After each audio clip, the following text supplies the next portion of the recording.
Watch this video. Watch this.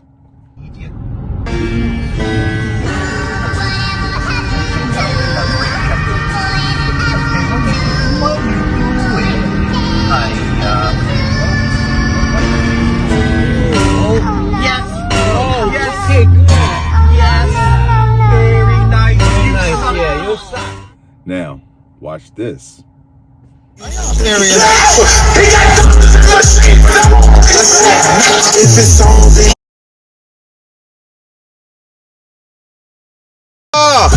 The two men in a truck people came through this motherfucker, dog. Look at them, looking crazy. Yeah, you can't go through there. They done tore all that down. Look at them. They looking crazy. Why y'all do that? Y'all knew y'all couldn't get through there. Damn. Are y'all serious?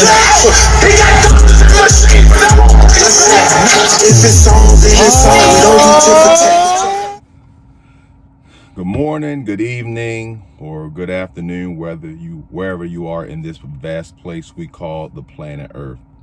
Today I'm going to talk to you about a subject that I learned in basic training when I was in Fort Jackson, South Carolina in the United States Army.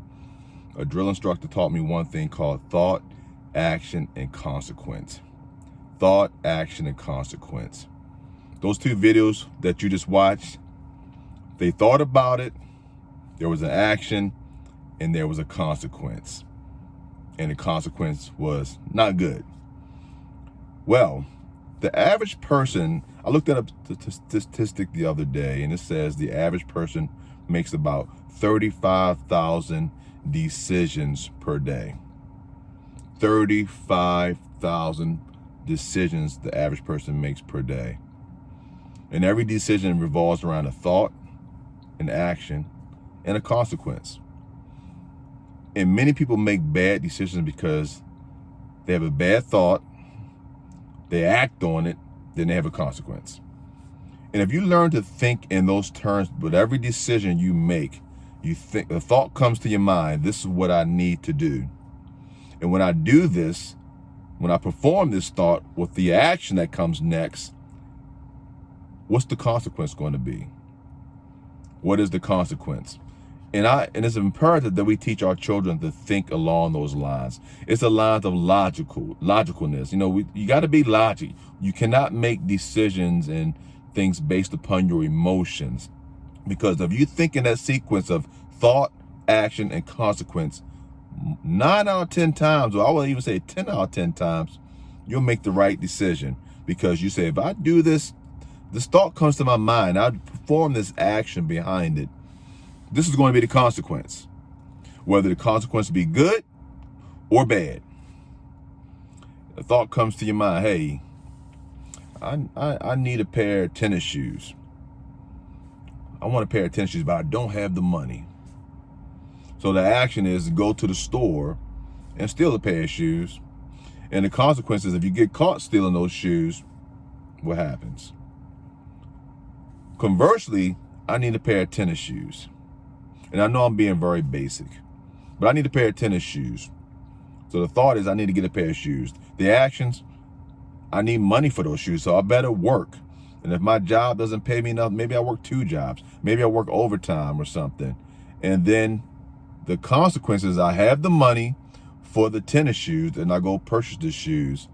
And the consequences, I have a pair of shoes, a pair of brand new tennis shoes or dress shoes, whatever it may be.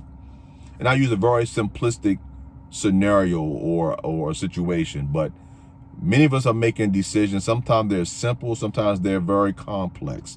But if you think along those lines, and that drill instructor told me that, hey, soldiers, every decision you make in life has to come across thought, action, and consequence. And if you think along those lines of logic, you think along that logic, you'll make the right decision most of the time, or 10 out of 10 times. You'll make the right decisions, because if you look, you think, or if you work backward, the consequences of this action will be A, or the consequence of this decision will be B. Which one am I willing to live with? So I hope that helped you today. Again, very simplistic video today. Thought, action, and consequence. Nothing too complex, but I wanted to share it with you because I'm looking around and I see a lot of folks making a lot of bad decisions, particularly our youth. They're making bad decisions, right? A lot of times they have bad information, or they just reacting out of an emotion or something. And so they have a thought, they have a bad action, then they have the consequences which they have to live with. Some of those consequences can affect your life for the next 20, 30 years. I tell young men all the time, and young women, they always think about having sex. Let's be real. The thought is, I want to get with that person. I wonder what it would be like to be intimate or in a sexual experience with that person. The action is you have sex. And oftentimes the consequence is the baby. Particularly if you have unprotected sex, or the consequence would be a disease or something. Or worse, a disease and a baby. And now a thought and an action that took 18 minutes is going to take you 18 years to deal with, or a lifetime. So again, thought, action, and consequence. If you think along those lines, 9 out of 10 times, or even 10 out of 10 times, you'll make the right decision. So I hope this video helped you. Until next time, be blessed. Bye-bye.